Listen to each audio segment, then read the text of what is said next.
तहरीक इंसाफ की परेशानी और घबराहट की वजह तो समझ में आती है, लेकिन ये समझ नहीं आती कि वो अपने किए के पछतावे का किसी दूसरे का गुस्सा हम पर निकाल रही है। 2 रोज़ कबल मैंने तहरीक इंसाफ की आइंदा हिकमत अमली के मुतालिक खबर दी।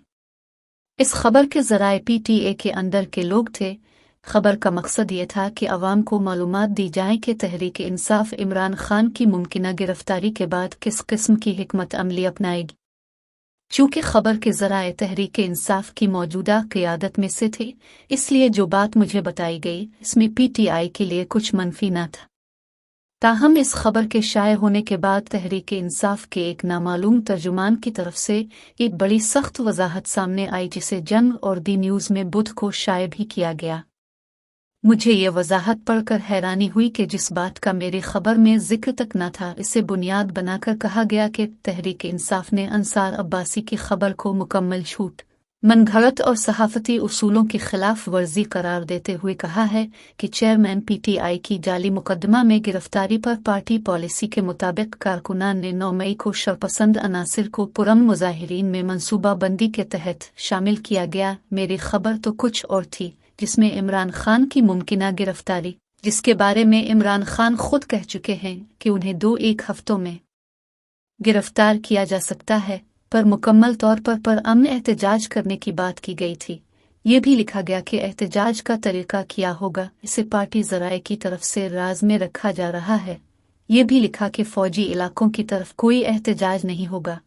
ज़राए के हवाले से ये भी लिखा गया कि तहरीक इंसाफ समझती है कि 9 मई के वाक़यात के बाद वो ज़्यादा मकबूल हुई, और ये भी कि अगर इमरान खान को गिरफ्तार किया जाता है तो पार्टी को मज़ीद मकबूलियत मिलेगी। खबर में ज़राए के हवाले से ये भी लिखा गया कि पुरअमन एहतजाज की सूरत में पार्टी रहनुमा, जो इस वक्त गिरफ्तारी से बचने के लिए छुपे हुए हैं, इस अंदाज से एहतजाज में शिरकत करेंगे कि उन्हें गिरफ्तार न किया जा सके। खबर में नई कोर कमेटी बनाने की भी बात की गई, चूँकि पुरानी कोर कमेटी के अक्सरियत 9 मई के बाद तहरीक इंसाफ और इमरान खान से रास्ते जुदा कर चुकी है। पूरी खबर में कहीं एक लफ्ज़ भी इस मुतालिक न था कि 9 मई के वाक़यात का ज़िम्मेदार कौन था, लेकिन तहरीक इंसाफ के तर्जुमान ने ऐसा रद्द अमल दिया जैसे कि मैंने इस खबर में कहीं लिखा हो कि 9 मई के शरपसंदों का ताल्लुक तहरीक इंसाफ से था। ऐसा नहीं कि मैं इमरान खान और तहरीक इंसाफ को 9 मई के वाक़यात का ज़िम्मेदार नहीं समझता, लेकिन इस खबर में यह मसला मौजू बहस न था। इसके बावजूद तहरीक इंसाफ की तरफ से झूठ पर मबनी एक वजाहत जारी की गई, जिसका मकसद सिर्फ मुझे निशाना बनाना था। तहरीक इंसाफ की तरफ से सहाफ़ियों को टारगेट करना कोई नई बात नहीं, और न ही मेरे लिए कोई नया मामला है, लेकिन जिस खबर को बहाना बना पर मुझ पर अटैक किया गया, इससे जाहिर होता है कि तहरीक इंसाफ की लीडरशिप काफ़ी परेशान है, और परेशानी भी ऐसी कि वो बात सारे फसाने में जिसका जिक्र न था, वो बात उनको बहुत नागवार गुजरी है। 9 मई के वाक़यात कैसे हुए सारी दुनिया ने देखा, कौन किस किस को इश्तियाल दिलाता रहा वो भी सबके सामने आ चुका।